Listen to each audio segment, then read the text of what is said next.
ఈ టెంపుల్ కి 800 ఇయర్స్ చరిత్ర ఉందంటే నమ్ముతారా? Hello Duskies, welcome back to our channel Dusky Frames. ఈ 69 డేస్ ప్రొడక్టివిటీ ఛాలెంజ్ లో ఇవాళ డే 13. ఇవాళ సండే కాబట్టి ఎక్కడికైనా బయటకు వెళ్దాం అనేసి అనుకున్నాం. ఇక మార్నింగ్ మా ఫ్రెండ్ రెడీ అయిపోయి మా రూమ్ కి అయితే వచ్చేసాడు. ఇంకా అలా కొంచెంసేపు నిన్న ట్రీల్ ఎడిటింగ్ చేసేసుకొని మేమైతే రెడీ అయిపోయి బయలుదేరిపోయాం. ఇంకా దారంతా చాలా బాగుంది.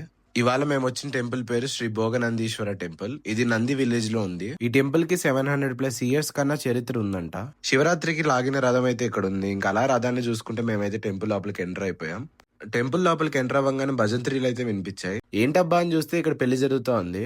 ఇలాంటివి చూసినప్పుడే మనం పెళ్లి చేసుకోవాలనిపిస్తుంది. కానీ వెంటనే రియాలిటీ అనేది హిట్ అవుతుంది. ఇంకా అలా వాళ్ళకి దూరం నుండే కంగ్రాచులేషన్స్ చెప్పేసి మేమైతే ఇంకా దర్శనానికి వెళ్ళిపోయాం.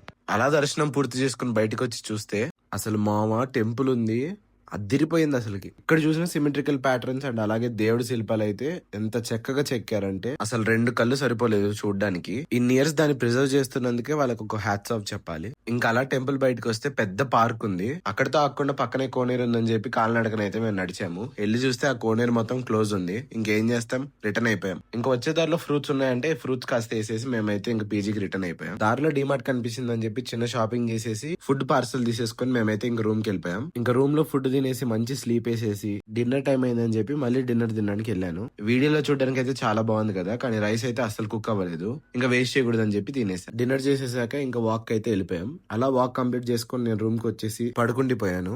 ఇవాళ సండే కాబట్టి అంత ప్రొడక్టివ్ గా ఏం చేయలేదు. మరి ఈ రోజులు ఏం ప్రొడక్టివ్ గా చేసామని అడగకూడదు.